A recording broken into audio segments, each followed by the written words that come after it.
Did you know that if you don't get enough deep sleep, your risk of getting heart disease goes up? And also, did you know that every single time you go into deep sleep, your body goes through a cleanse similar to a detox? Well, in this episode, we are going to explain exactly what is deep sleep. We're going to talk about why it's so dang important, and we've gone, share with you some really practical ways that you can get more of it. Because trust me, you want to do whatever you can to make sure that you are getting plenty of deep sleep. Let's dig in. Okay, so the first thing we're going to do is define what is deep sleep. So there are 4 different stages of sleep, and they go from stage 1 all the way to REM sleep. And then when you have a full night of sleep, you'll cycle through those 4 stages anywhere between 4 to 6 times per night. Well, the third stage of sleep is what we call deep sleep, also known as slow wave sleep. And during this stage of sleep, your brain waves are very slow and synchronized. Your muscles are completely relaxed, and your heart rate, your breathing, and your eye movements will all be significantly slowed. And this is one of the most restorative parts of the sleep cycle. Because during deep sleep, your body releases things like growth hormone, and also your immune system gets a big boost. In fact, studies show that if you don't get enough deep sleep, your risk of getting sick increases. Now, deep sleep makes up about 13 to 23% of your total sleep time, which means if you were to sleep for 8 hours, about 1 hour and 10 minutes of that would be spent in deep sleep. Now, the next question is, why do you need deep sleep? Here's the deal. If you don't get enough of it, you are going to pay the price. One study found that if you only get 5 hours of sleep, you are doubling your risk of having a heart attack or a stroke. Not to mention that lack of deep sleep can increase inflammation throughout the entire body, increase your stress hormones, and cause you to gain excess weight. So given how important deep sleep is for your overall health, let us now share with you some tips that you can use to make sure that you are getting enough of it. And the first tip is to avoid large amounts of fluids before bedtime. Here's the deal. When you drink a lot of water right before bed, it's going to cause you to wake up in the middle of the night to use the restroom. As a result, you'll spend less time in deep sleep. And if you absolutely have to get up in the middle of the night to use the restroom, make sure that you turn on a bright light while you're redoing so and take a minute to stretch, because that will help signal to your brain that you reawake and alert, and hopefully, you whoa and fall back into deep sleep once you've redone.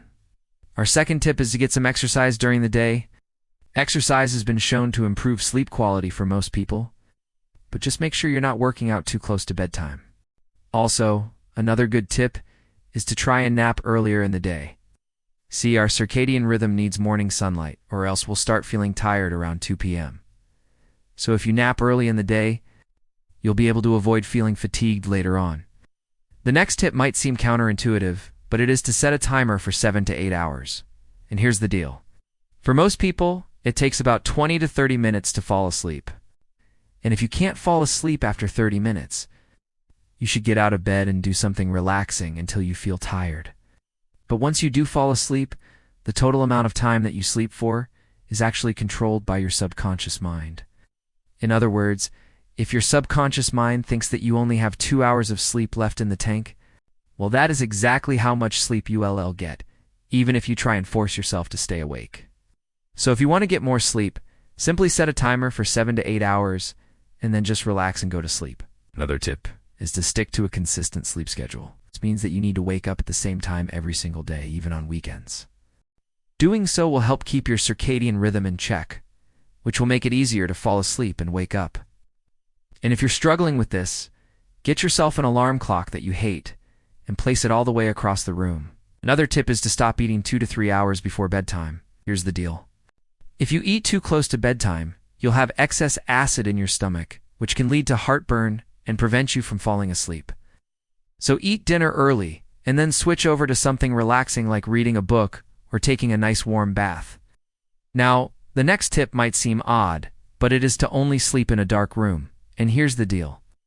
Darkness helps promote melatonin production, which is the hormone that helps us fall asleep. So try and block out any light in your bedroom, whether it's from street lights outside or from your alarm clock. The next tip is to use your bed only for sleeping. And here's the deal. If you watch TV in bed, work in bed, or eat in bed, you are conditioning your brain to associate things other than sleep with being in bed. And as a result, you will find it more difficult to fall asleep. The next tip is to try and avoid stressful situations before bedtime. You see, when you're stressed out, your cortisol levels go up, which makes it harder to fall asleep. So whatever you do, don't try and tackle your most challenging projects right before bed. Instead, try and relax and unwind. And if you're still struggling, try and do some deep breathing exercises, pray, or meditate. The next tip is to get a physical alarm clock that you have all the way across the room.